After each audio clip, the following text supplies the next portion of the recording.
In Portugal's Azores island chain, the island of Terceira has been experiencing a notable episode of unrest during the last 4 years due to the confirmed intrusion of magma beneath its Santa Bárbara volcano on the western end of the island. This magma movement created ground uplift, but most notably created an ever-increasing number of earthquakes month over month. For the approximately 53,000 people who live on this picturesque island, it seemed like every month kept seeing a further and further escalation in activity. And, if we look at the earthquake trend, this was definitely the case, with what would normally be 0 volcanic earthquakes a month in 2020 jumping to 1.3 a month in 2021, 3 a month in 2022, 17.8 a month in 2023, and 64.5 a month for the first 6 months of 2024. This escalation in activity caused CIVISA to twice alert level raise Santa Barbara's alert level, rising to V3 on a V0 to V5 scale, and with an increase in earthquakes seemingly bleeding into the larger fissure system that runs through the island, that was raised from an alert level of V0 to V1. And yet, when activity seemed to be exponentially increasing, nothing happened. What had been near daily earthquakes, some of which were large enough to be felt on a regular basis, rapidly declined, reversing the previous trend. 67 earthquakes in June 2024 became 25 in October, 10 in November, 5 in January 2025, and now during the first 10 days of April 2025 there have been 0 volcanic earthquakes. So, what exactly happened? I took a look at available data, and saw no new signs of uplift.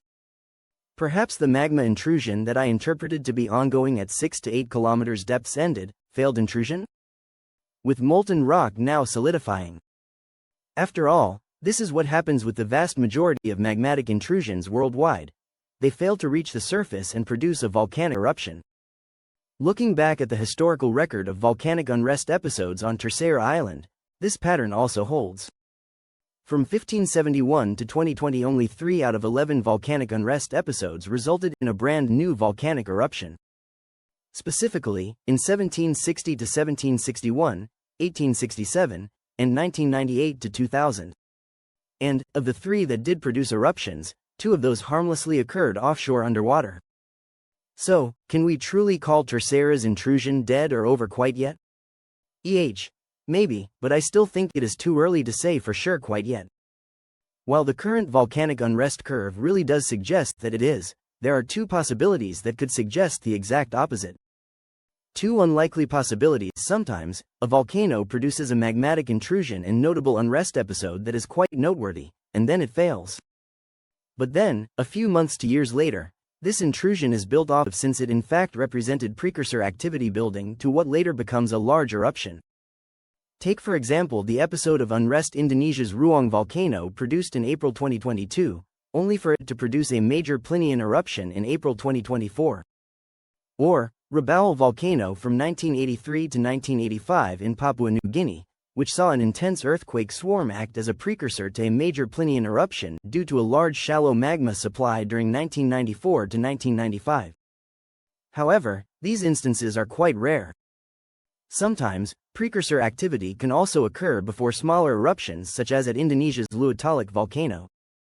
It produced an episode of unrest that began in 2015, peaked in 2017, and then declined. However, seismic activity remained above background levels until it produced a second episode of unrest and then actually erupted late in 2020. I am only mentioning this to elaborate on the unpredictable nature of volcanoes, and that we really don't know what will happen next. However, the most likely explanation truly is that the ongoing declining unrest at Terceira volcano did not represent precursor activity for some future eruption. Besides, none of Terceira's prior historical episodes of unrest represented precursor activity. However, since seismic activity is still elevated, volcanic earthquakes are likely to continue to occur for a few more months at a minimum. This is why, for example, a magnitude 4.6 quake struck nearby earthquake swarmed the island on January 19 of 2025. You may have also felt an earthquake swarm around March 25, but that activity was related to potential unrest at the distant submarine volcano named Dom João de Castro Bank, whose activity is not related to Terceira's recent unrest. If I do not end up making another update video on the Terceira volcano, it is probably a good sign that activity has returned to normal levels. As a final note, I would like to thank my new YouTube channel member Donald Saunders for supporting my work.